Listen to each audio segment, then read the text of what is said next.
things. This is my family. We actually are all neurodivergent. My husband, Ian, is a coach for neurodivergent entrepreneurs. So we're all in the space. We were actually in the car the other day listening to this children's podcast because my stepson is very curious about teaching ADHD to children. But that's a sidebar. I can share that podcast with anyone.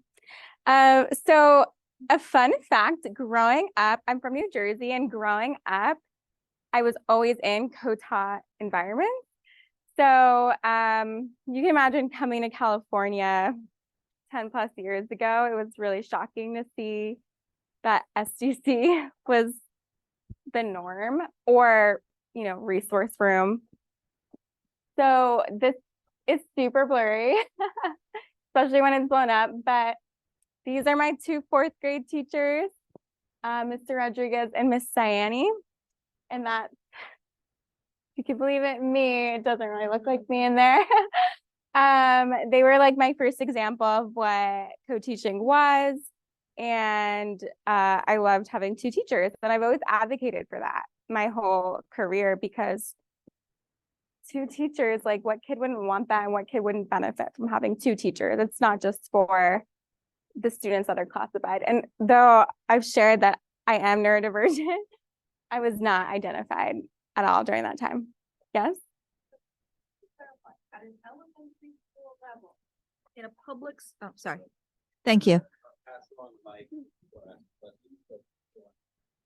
Just to clarify, at an elementary school level, across K through 6 education, you had co-teachers in all the classes at your elementary school? There were co-teaching pairs in each grade level, and children who were not identified were randomly placed in those classes. So over the years, I had a few different co-taught classes. This was fourth grade was the first time that I was placed randomly, in the co-taught class in my grade level. So at least at every grade level, there was a full co-taught class. Yes. Yes. So there's a lot we can dig into here, maybe next year, because the disparity in funding for special ed varies so much state to state, and therefore the continuum of placements do. They're very interconnected, in my opinion. Right, because most of our elementary schools here have one special ed teacher, K-5. So, however, this is me and my co-teacher. The last time I worked full-time in Diet Dr. Pepper. Mrs. Cruz. We had half of the day together in second grade. That's what we were able to arrange. This was at a charter school, and we did get really creative with our funds to be able to have more special ed teachers than the technical norm size in California. But that's something that I work with to look into, like, how can we be creative with our funds? Because there are workarounds for sure. They're not easy, but there are workarounds. So I went from student in co-taught class to teacher in co-taught class, and that was in Los Angeles. Okay, so to the topic of the day. The participant outcomes that I have identified are that participants will be able to identify AI tools that they can use to support individualized learning. Participants will be able to articulate how AI can be used to further inclusive practices in general education classrooms. And participants will be able to utilize assorted AI tools to generate their own curricular materials using AI. So a bunch of this time is going to be workshop time, where you'll get to be exploring together or independently using these tools. Okay, so we do have a digital home base. The digital home base has a link to the slides too, if you want to follow along there. Anyone has trouble with any of these QRs? I do hope there's no broken links, but I can't guarantee that.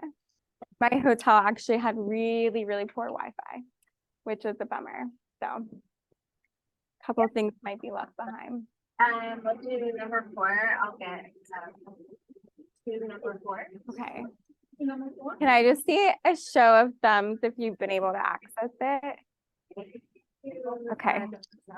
Yes. All right. Okay, I'm gonna wait till the phones are down so everyone can get in. We are going to be participating as well in the home base. So I am going to ask for you to type some input in there shortly.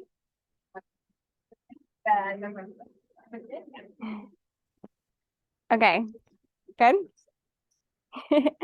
Okay, so agenda, we're going to go over, do an overview of AI and its uses in education, examine curricular adaptations that I've created with AI, explore how AI can be used to support UDL.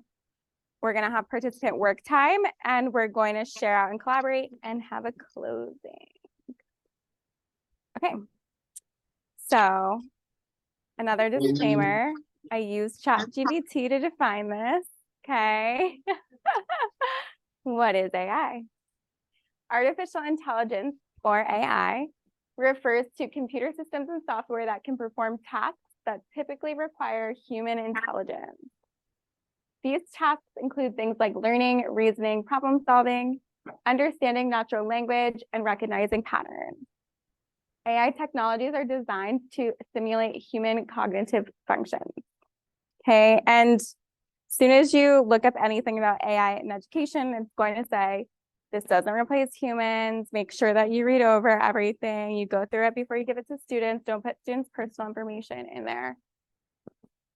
So I'm putting all this out there, assuming that you're taking those precautions, but especially in a resource teacher role. I don't know, can I see a show of hands if anyone's a resource teacher here?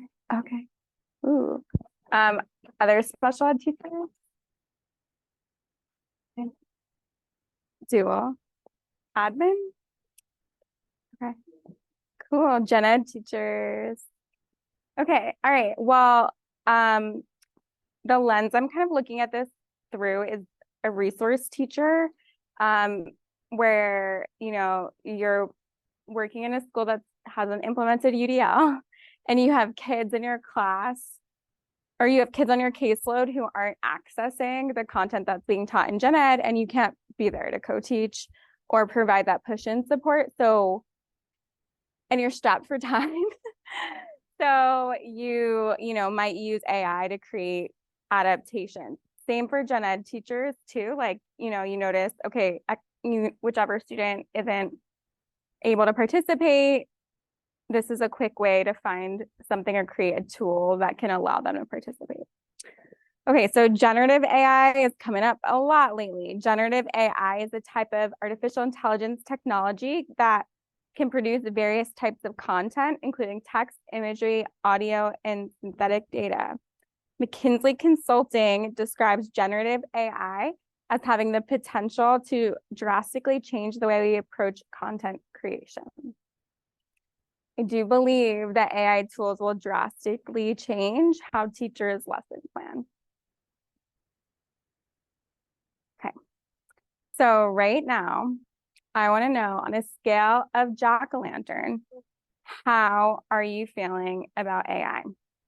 If you are on Zoom, you can put your number in the chat. I do have a poll account, and I don't know if it will work. So you guys can scan that and see. It's also in your digital home base. You can, if it does work, put the number in the chat. I mean, put your answer. Yes.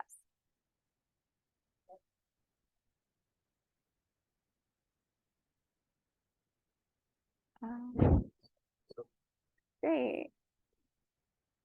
Is someone able to, I'm trying to think, I'm gonna send help over. Okay.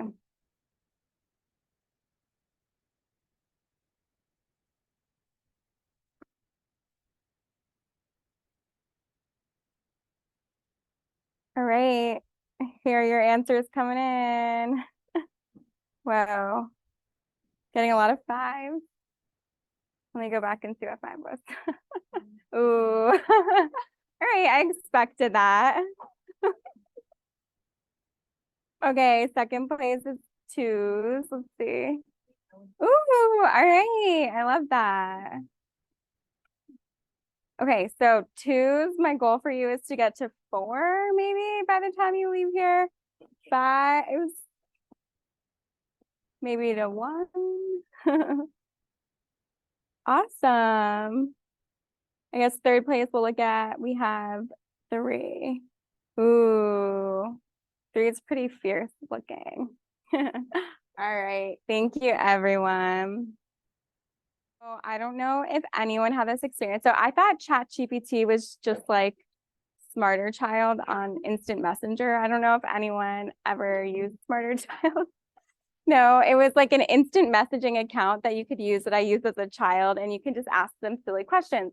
So when ChatGPT became like really popular, I didn't understand because in the 90s, you could like chat with a bot online, just silly jokes like or silly questions. But then it turned out it was much more than that. These are the 2 popular, I guess the first 2 really public facing popular generative AI tools that came to be, ChatGPT and Bard.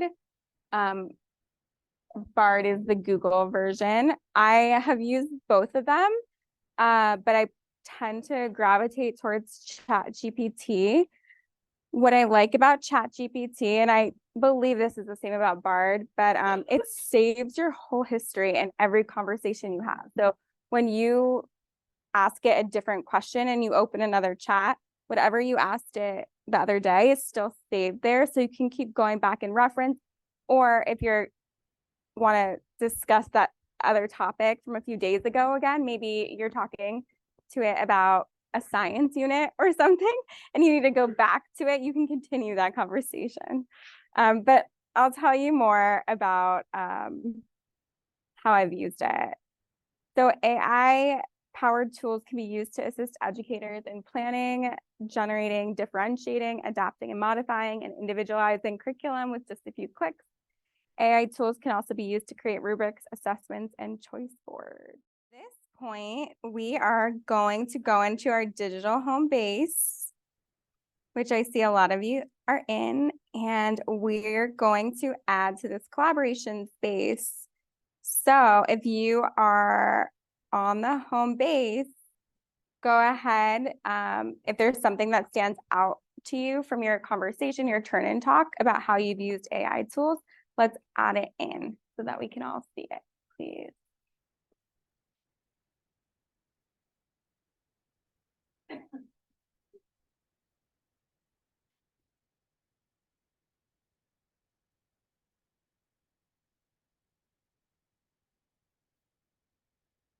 It also, as you're looking at the collaboration space, you can add a +1 next to anyone's comments that resonate with you or that you've also tried.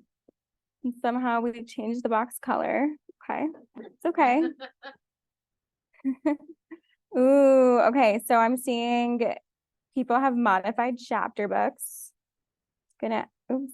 Oh, we're changing color again. Okay. Use it to revise a training manual. Yes. This can really be utilized for adult professional development in so many ways. Paraprofessional development, all of those things. Made closed passages. It's recommended when I go into ChatGPT, but I'll be honest, I don't think I've taken a real trip since this was introduced, but I'll try that out. Responding to parents, I really like using it to help me generate emails, or like just any type of written content. If you like, if you've written something, some kind of communication, you can put the whole thing in and then you can have it revise it for you and it'll essentially just spit it out more beautifully, which is nice. Talking prompts for different age groups, creating language for a website, ooh, creating meal plans, creating essay example for a student who has anxiety. Yes, that's something that we're going to talk about. Awesome. Looking at the questions too, I forgot that that was there. I'm seeing, how do you cite AI generated responses? And I don't know. And I think that's being debated. Well, Whether that's- ChatGPT has, like, you can cite ChatGPT. Okay. Like, they actually have a button on there that says cite source, and it's Ooh, source, but it's there. okay. Well, thank you all. This is a living document. So, feel free to add to it, look at it at any point. Let's go back to the slideshow. Thank you all for your input as well. Okay. So the work samples I'm going to show you were work samples that I created using ChatGPT to just like get myself going. I then took what I was doing in ChatGPT and transferred it to Google Slides, which is where I like to make a lot of my modified and accommodated curriculum. At the time that I made these, I was serving as an inclusion specialist, and I was responsible for developing modified curriculum materials for sixth grade students with extensive support needs that were fully included in the general ed setting. So I was looking at sixth grade content, and I was trying to do my best to make it accessible for these particular learners. And this is not like a UDL environment. Okay, so if you're in a special ed or perhaps admin role, we might not consider ourselves content experts in every subject that our kids are in. So that can be really challenging when we are trying to find ways to help them be successful. So this is an example of a task I was given by a general education teacher, and I was asked to develop ways to make this more accessible for the particular student. So roll back, they were taught about Newton's laws in a lecture style format, right? Like with no visuals or written things. So I knew I had to find ways to reteach this before I asked anything of the student. But I also had to reteach myself, what are Newton's laws of motion? So this is my conversation with my bot. How do you explain Newton's laws of motion to children? Okay, so this is just an example of how it was defined for me. If you've used these bots, you can go back and forth with it. And at the end, I'm going to show you, I filmed some tutorials of me going through things on ChatGPT, and I can show you how to access those too, and having live conversations with these bots. Okay, so then I was able to take these definitions that were much more scaffolded than what I was being provided by the sixth grade generalist, and I moved it on my own into the Google Slides and added my own visuals and was able to create the modified curriculum. But had I not been able to copy and paste this language, the task would have taken probably 3 times as long, because I would have been looking on Google, on YouTube, trying to just make sure I understood, and then second guessing if I understand it. It's just so much work to teach yourself curriculum that, is just one of the so many curriculums where you have kids that are, learning. Then, so for Newton's laws, we needed some activities. So, after making that text, I asked, what are some other examples of Newton's first law of motion to share so that I could to share with children? So I wanted them to be like digestible, okay? If it hadn't spit out things that were digestible, I could have specified, examples for first graders or whatever age group comprehension wise I was looking for, which I have to do often. But I was able to use these examples and then put them into an adapted worksheet that I made after that. So again, I subscribe to so many worksheet sites and different things, and like I'm always trying to pull together all sorts of resources to teach myself or to be able to create accessible content. But I didn't have to dig anywhere. There are great examples right here that took me about a minute to get, and then I just needed to move them in. Another assignment that one of my sixth grade students had was they were learning about sustainability, and they had to pick a brand and do a whole project on the sustainable practices of the brand. Well, this is an important thing. I don't consider myself an expert in sustainable brands. So we were able to have the student choose a brand, and then we found YouTube videos that were describing the sustainability. The student chose Chipotle. I watched the videos many times, but I'm a visual learner in that I need the text written out for me so then I can understand exactly what the student saw in the video and then have the text to then do something with it and figure out what kind of activities to use next. So I pasted the link of the YouTube video in, and I had ChatGPT summarize the key points of it for me. And then I was able to use this information to create essentially like a whole research passage for the child that was text-based, and a variety of other activities. This is clicker sentences, if you're familiar with it. Some of our kids with extensive support needs use it. So I was able to create clicker sentences. So again, like I'm taking the grade level project and I'm whittling to an accessibility point.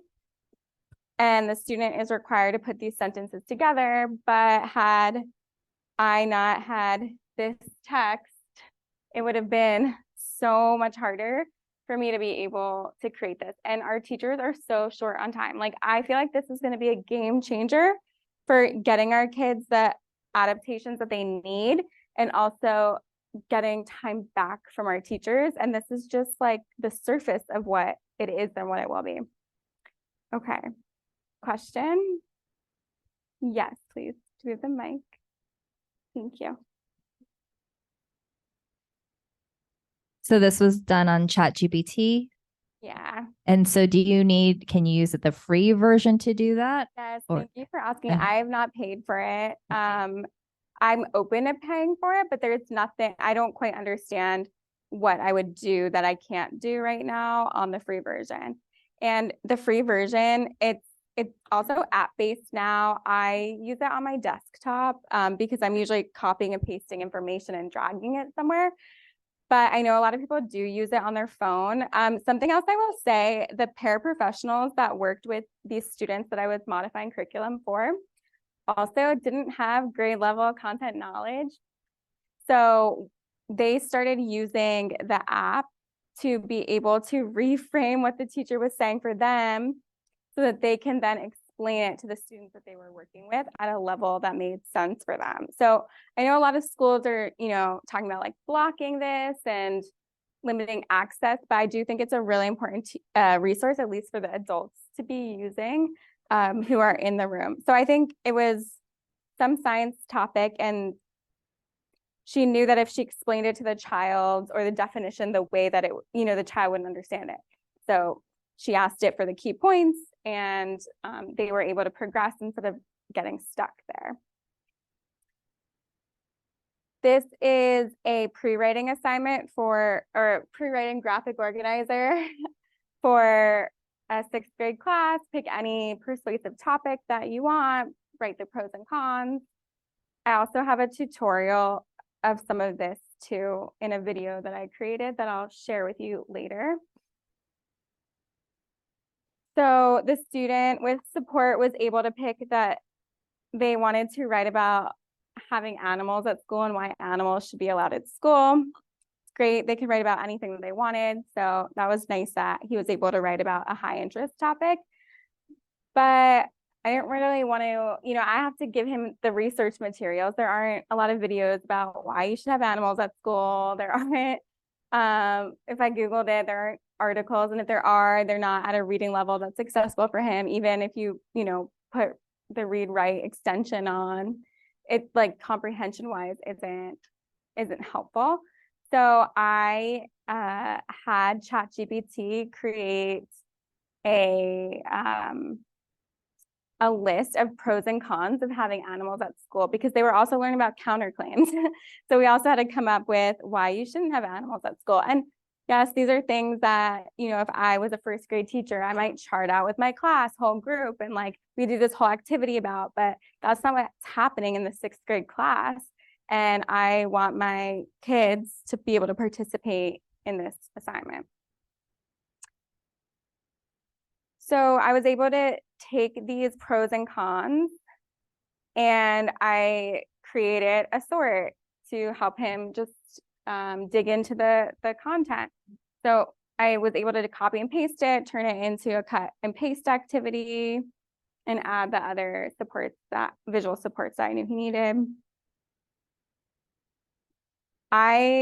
Once ChatGPT became available publicly last spring, and I'd worked with these students for 4 years, the amount of more modified materials I was able to provide them with, grew extensively. And I think that's wonderful for the kids. Okay, this, as an inclusion specialist who is trying to find entry points in all curriculum, was something that was really annoying. One of the general ed teachers was doing a daily journal with random prompts, and I wanted him to participate in the same prompts, but they were so random. So, one day it's like, write a joke. He's only going to be doing it for 5 to 10 minutes. Like, I can't spend more time prepping for him to do it. You just kind of, anyway, so intentionality, gen ed teachers, and what you're doing. So I asked ChatGPT to make a fill in the blank joke template for kids. So it was great. It was like Mad Libs. Why did the fruit verb adverb punchline? Because it was feeling emotion. And then I was able to transfer that again into, a document that wasn't visually cluttered and was accessible. This was a longer term assignment, but poetry unit, I don't know without looking it up how to write a haiku, but the child needs to be able to, and I want to support them in getting there. So, and the child loves his different restaurants and food, and, really cares about what everyone brings for lunch and chatting about it. So I asked ChatGPT to generate a haiku template about food. Again, the child was in 6th grade, but I used the grade levels based on what I felt accessible. And sometimes, I might put in 1st grade level, and then I'm like, oh, that's too basic. Let me see what happens if I say the same prompt and like go up a level. I don't like leveling kids, but that's just how I found in ChatGPT to be able to go up and down. Yes. So when you tell ChatGPT to do 2nd grade level, what does ChatGPT know about 2nd grade? That's just I'm curious. I mean, that's a great question. And I don't know, you guys are in Silicon Valley. Next time we should invite. All I know is that it's pretty accurate. It feels like I've taught 1st through 5th grade. This is now 6th grade that I was working on with these kids. And I've had to level text before. And when I ask it to, do 1st or 2nd grade, I know that those words, there's a lot of high frequency words. There's fewer multisyllabic words. The sentences are shorter. There might be a patterns to the sentences. So, when you ask it to do something, like I might start out like, I want you to create a template at a 5th grade level, and then I might start whittling down, and you see the differences. And also these bots are becoming familiar with Common Core standards. So you could also put in a specific standard and start playing around with that. Yeah. Oh, but these bots are like scanning the internet for their information. So that might be the answer to your question. People say Bard is more updated. I think Bard is current in its scanning, and ChatGPT is a couple years behind in its scanning. So for example, if you wanted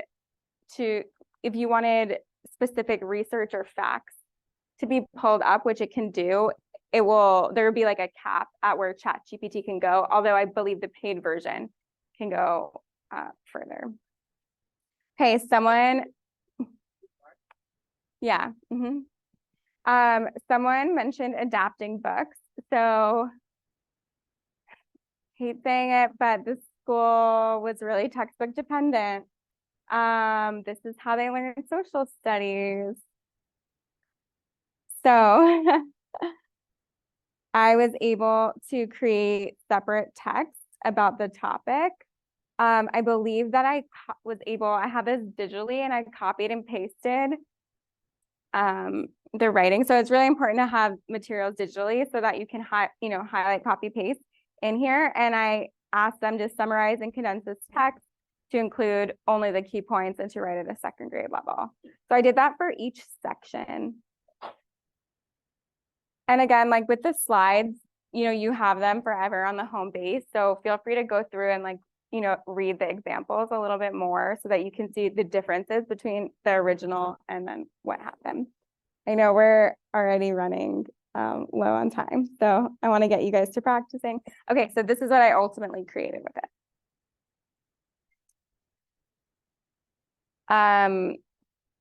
Kids were learning about Greek gods, and they had to pick a god or god or goddess, and then fill out this graphic organizer about it. I could have watched a bunch of videos, gone to the library. I don't know, all these different things I could have done to learn about the one god that the kid picked, Zeus. But I was able to ask ChatGPT to give me the most important facts about Zeus, and that's what we focused on.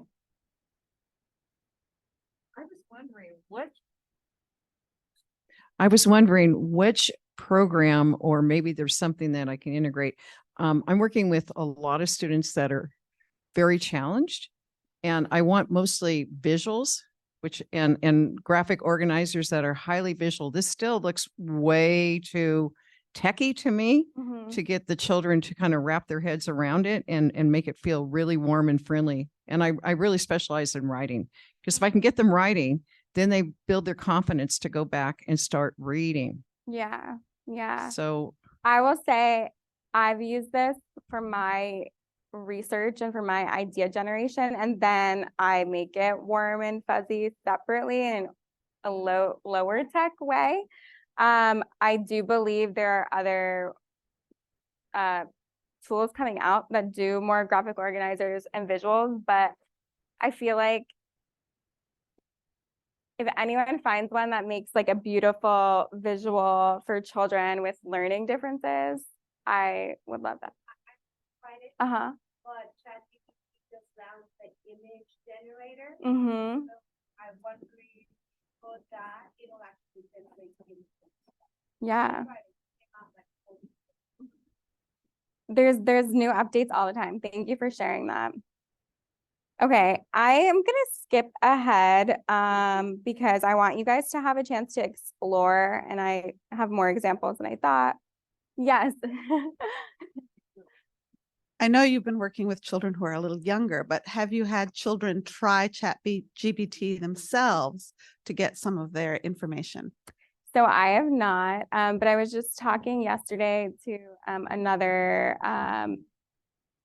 individual who's attending the conference, who works primarily in high school. And we were talking about how it's almost like self-advocacy, showing kids how to use this tool. Because, just like our calculator is on our phone now, and that's changed things, and texting has changed things. This is going to change things, and this is a really great way for kids to get information and make things digestible. We were talking about how to prepare kids for college, and I think college students, especially our kids with learning differences, are really going to benefit for this, and will probably utilize it a lot.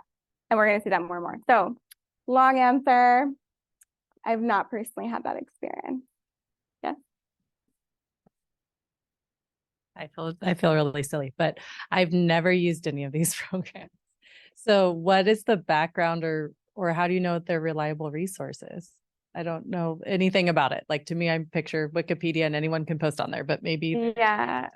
Thank you. I wish I understood more too. That's why I say with like a caveat, to be anything you pull, make sure that you read through it, fact check it in whatever way. When I'm pulling stuff first from a social studies book, I am matching it back up and making sure those things are running parallel, if that makes sense.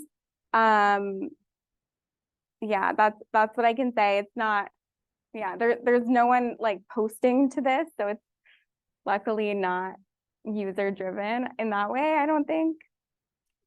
Does anyone have, oh yeah? For research and things like that. Sometimes it'll even generate false sources. So you really have to check it. But I think what's good about it with students is where if they were to utilize it, it actually makes them kind of go back into the text and validate and verify facts. So I think that could be a great way to utilize it with students. Thank you. I also had an instance, actually I was playing around this morning and it told me it didn't have the answer to my question and it couldn't answer it. So it was, I was playing around looking for ways to modify a grade level chapter book. And I was asking specific information about certain characters. And it let me know that it couldn't answer my whole question because it's just a bot, and it answered part of it though. So for what that's worth, I thought that was pretty cool.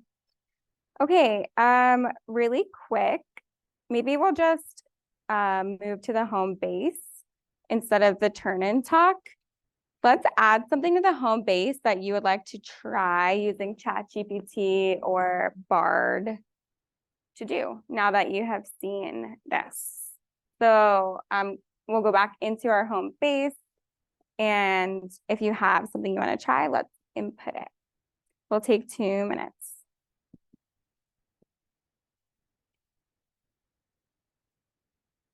So in the home base, you'll see turn and talk 2. And then if you have any pending questions too, feel free to keep track of them there and I'll scan that, and maybe, other participants can also scan that.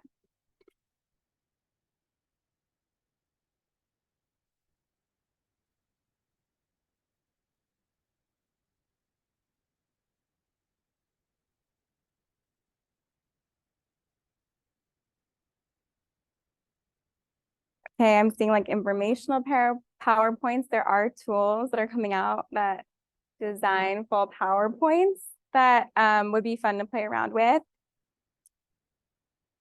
IEP goals, right? And the caveat here is, continuing to make sure that they're individualized. But it could give you ideas of like, this is the standard. How can I break this apart? And what language might I use? Matching activities, task analysis, brainstorming morning meeting questions. That's going to save you so much time, whoever wrote that. You can have them all for the whole year really, really quickly. Putting in standards. Graphic organizers for writing, developing PD. See a question about how do we advocate for this to be accessible to students when it's often blocked at our schools? Maybe as an accommodation. Can I see, show of hands, how many people it's blocked for at your school? It's blocked at your school? Yeah.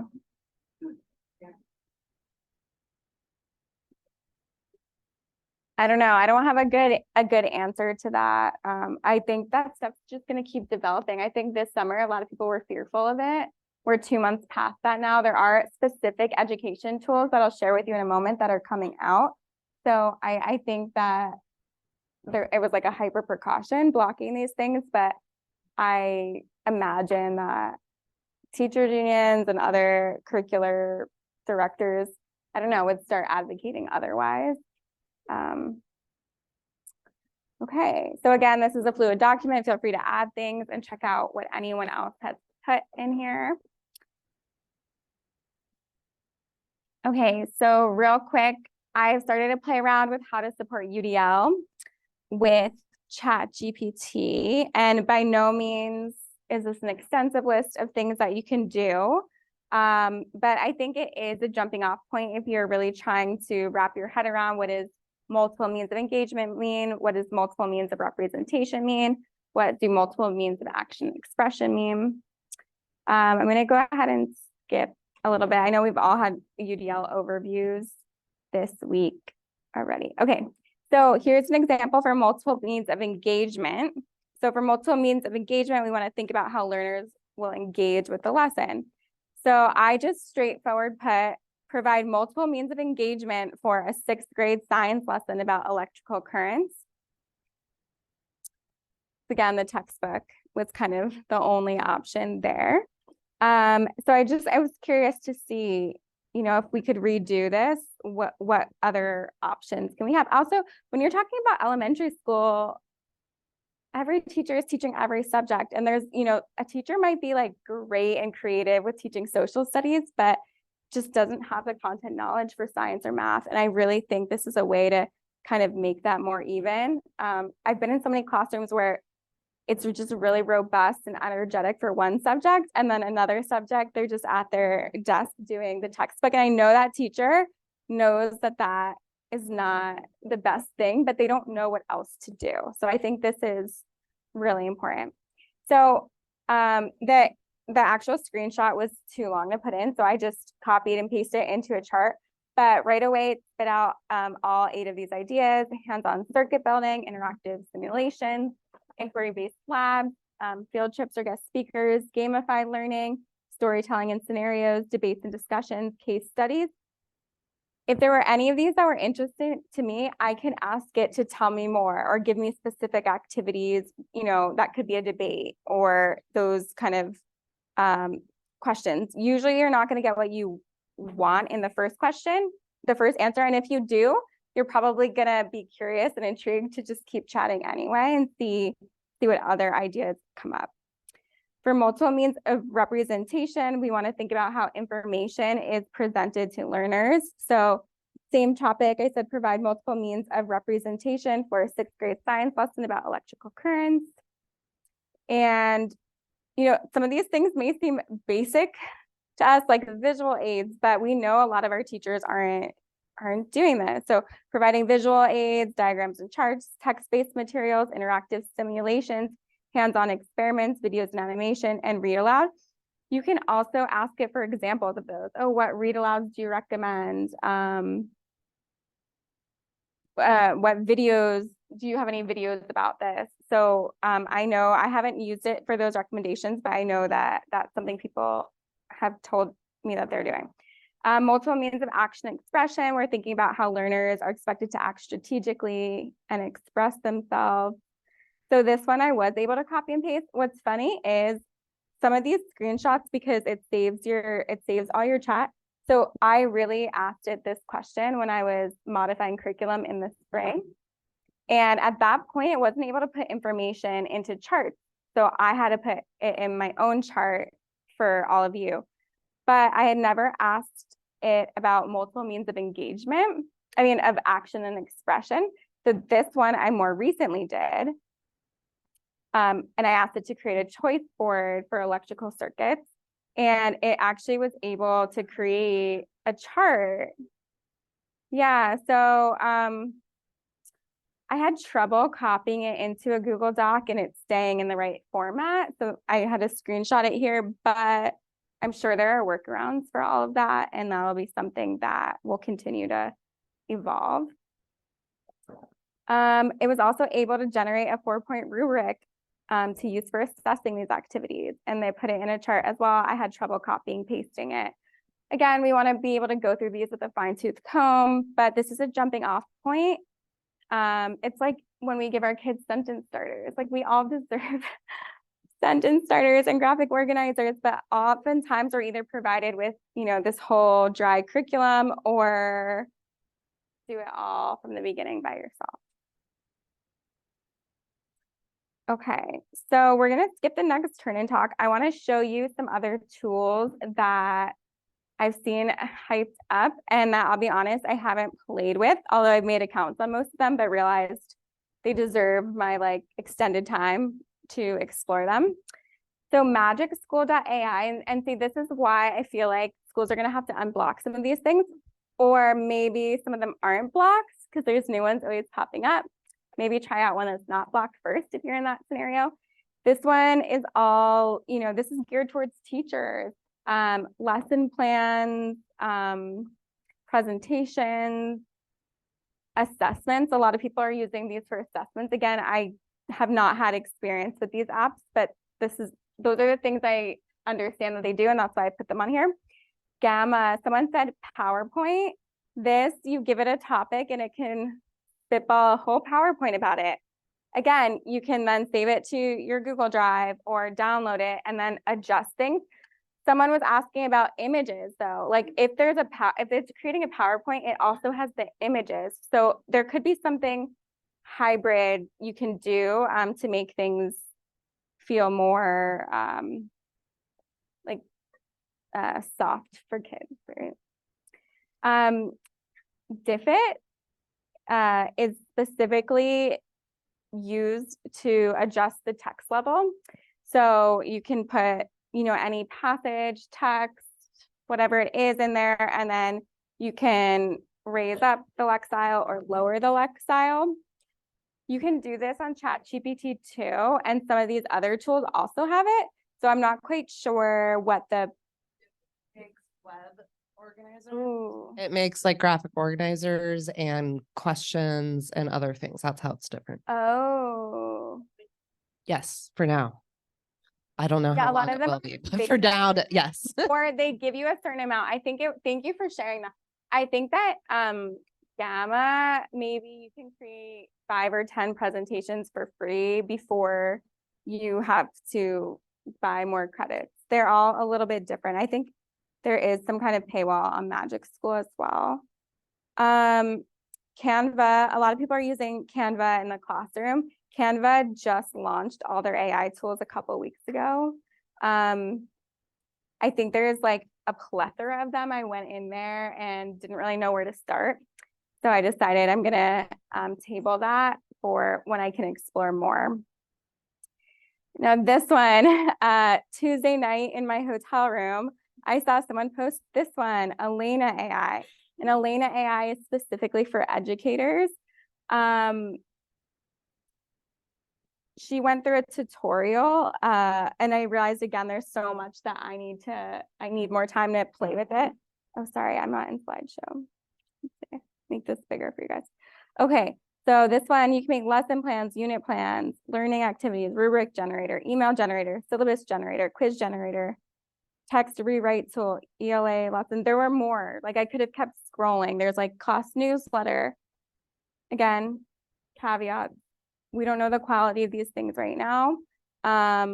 You can go down a rabbit hole, so you don't want to waste your time because this could actually be really distracting and you have limited time. So I don't know, I'm just putting all of that out there. If you click on lesson planner or learning activity, it then takes you here to pick what kind of instructional model you want. Look at all these amazing models. There is even a universal design for a learning model. Haven't played with it, but I'm curious what we can find out there. I love project-based learning model, so many awesome things. Okay, so we only have about 15 minutes left. So why don't we take 10 minutes to play around with these if you'd like, or to, chat with your neighbor or work on something together. The digital home base has all of the links to all of these tools. So, maybe right now you're just downloading the ChatGPT app or making accounts. You're gonna have to make accounts for these things.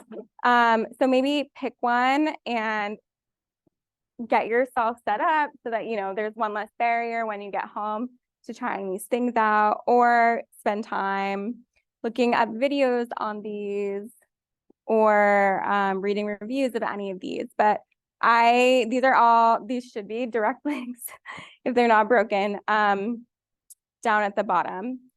I know some people talk about other tools. So because this is a living document, if you know other tools, other AI tools, please feel free to add them in there. It would be really great if we could have like a repository of these different tools. Okay. So I guess, can I see like a thumb up if you want to explore right now? Or if you, okay, got a few people. Okay, let's start with 7 minutes. Let's start with 7 minutes. I'm gonna set a timer. We are out of time for our work time. So we have 10 minutes left, right? Yeah, okay. So instead of coming back to the digital home base right now, I am curious if anyone explored something different that they'd like to share with everyone. Oh, we're gonna bring the microphone. Yeah, thank you. Sorry about that. We were having a very interesting discussion. I was talking about a writing project that I had just done this last week with second graders, and the information came out of traditional library books. My colleague here was showing me what he wants to do in biology. My concern is this. When I work with nonfiction books from the library, it's a requirement, and I actually took a training on this, that you have to have 25 sources to justify anything you're putting in a nonfiction book. So I feel confident when I take that information into the students. We're looking online in this very impressive article in biology, and it's all outlined, and he can backwards map this into all kinds of great things, but there's no sources. So he's an expert, so he'll be able to justify that this is accurate information. But when we go working with the students and they want to learn more, we've lost our citations. And this is the AI that I'm concerned about. Yeah, that's definitely a real concern. Thank you for sharing that. So that's where I think, if you don't want to go into it generating text, you can copy and paste an article you find and then have it take that article that you can cite and then have it synthesize it and generate key points, or have it make comprehension questions for you about it.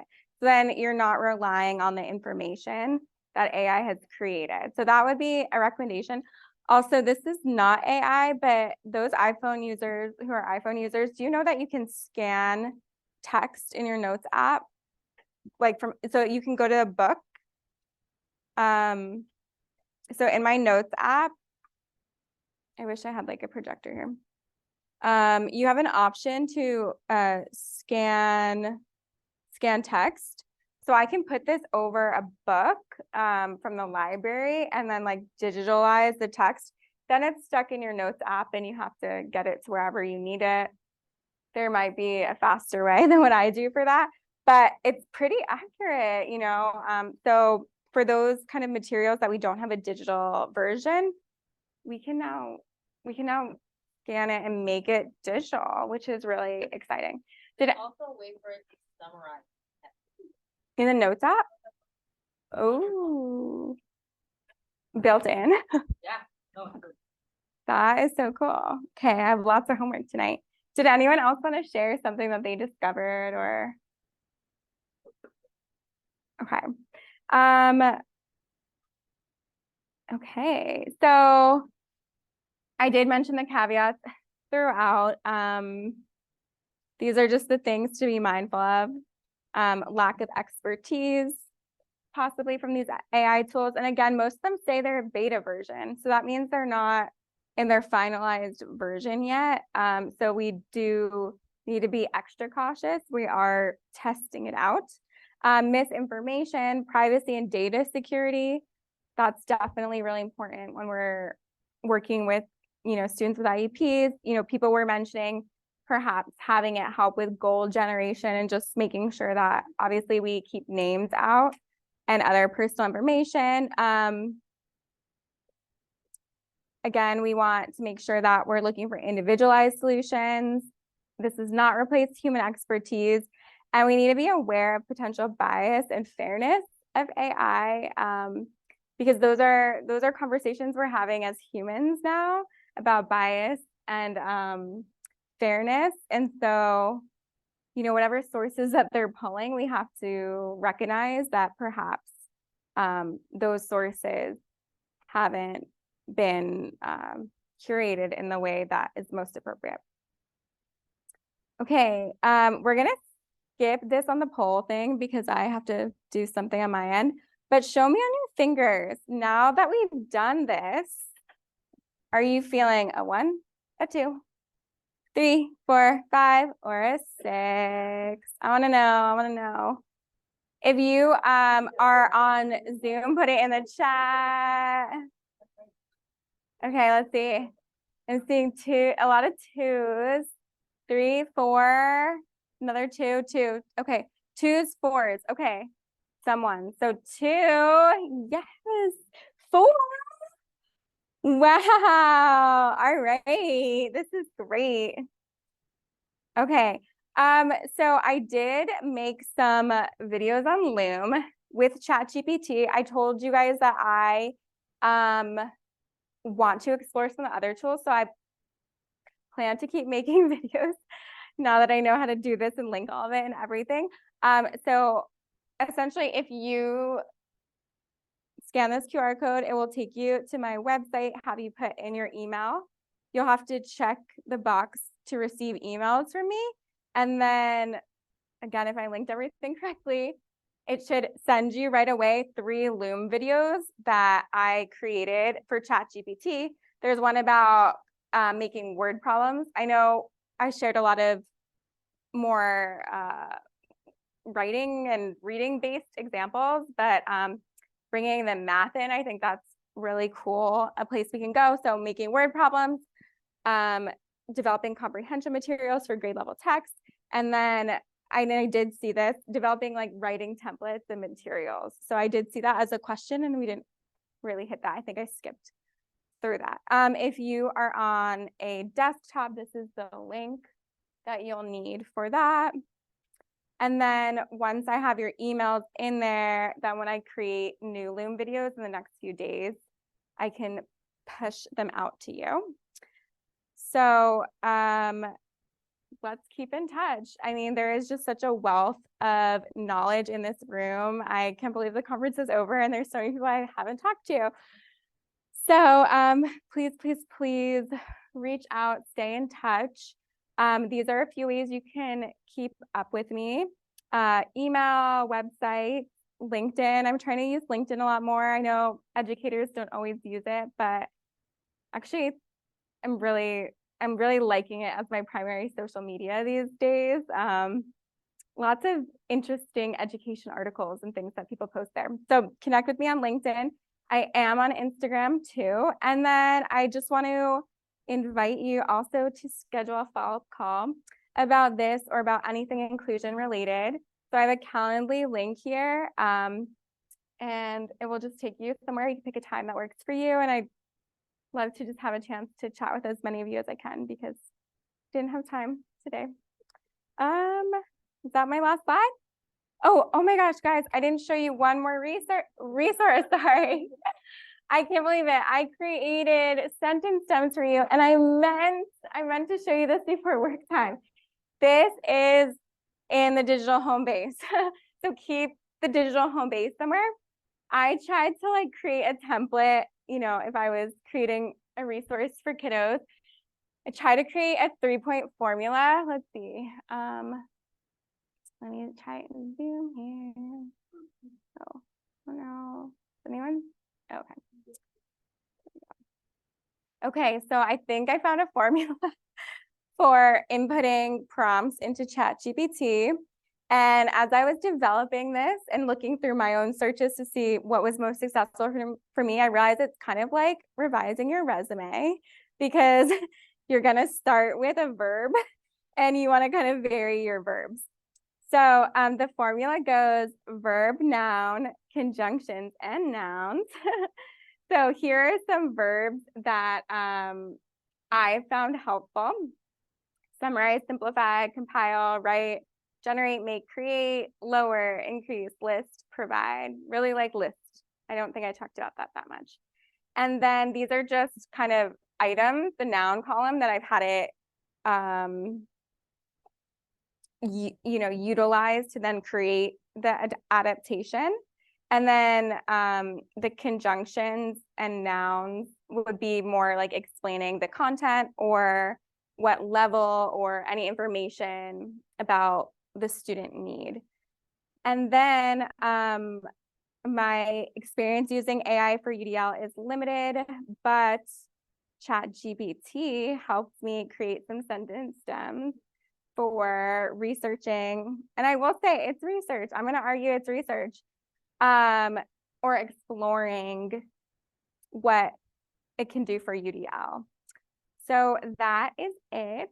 I'll bring this session to a close. If you have any questions, I'll stay here. Also, please connect with me. I would love that.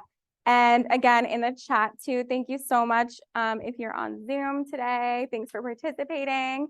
And I'll check out the chat and make sure I didn't miss anything. All right, get home safe, everyone.